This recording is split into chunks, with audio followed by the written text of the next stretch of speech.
Narito po muli si Nurse Dodong at nagsasabing magandang araw po sa inyong lahat. Tinalakay po natin ang ukol sa kulangot kamakailan lamang po. At narito po ang paliwanag kung paano po mismo nabubuo ang kulangot sa level ng science. Ito po yung mucus plus airflow plus evaporation. Ayos! Ito na, medyo science mood tayo ngayon pero simple lang po ang ipapaliwanag ko. Paano nga po ba nabubuo ang kulangot? Una, gumagawa ito ng mucus, ang lining ng ilong.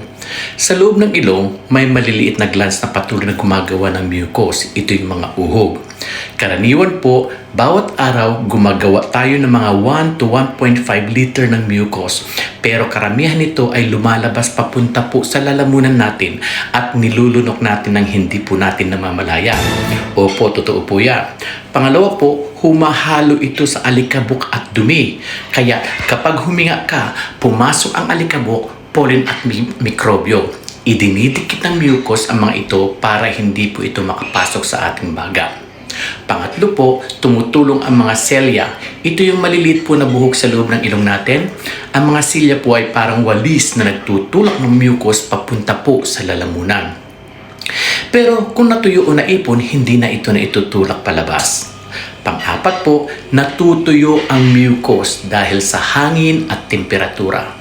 Kaya kapag tuyo ang hangin o madalas kang nasa aircon, nawawala ang moisture sa mucus. Kaya ngayon ako ay nasa aircon. Ayan, aircon po yan. Kaya tumitikas ito at nagiging kulangot. May kulangot ba ako? But anyway, mas mabilis itong mangyari sa parting ilong na mas exposed o may mas kaunting airflow. Kaya minsan, isang butas lang po ang mabilis kapalan. Ito po ang bonus. Ano po ba ang kulay ng kulangot? Alam niyo po ba kung ano ang clue? Kapag ito po ay malabnaw o malinaw, normal, healthy mucus po ito. Pero kapag ito po ay dilaw o berde, may infection o immune response. Pero kung may dugo po, pwedeng dahil yan sa pagdukot at pagkalikot o sobrang tuyo ang loob ng inyong ilong.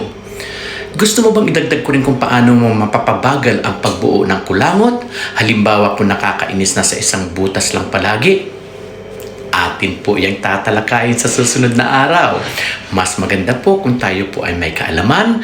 Kung may gusto po kayong pag-usapan, comment, like, follow lang po at i-share po natin ito at pakitangkilikin din po natin ang aking YouTube channel at TikTok account, Nurse Dodong.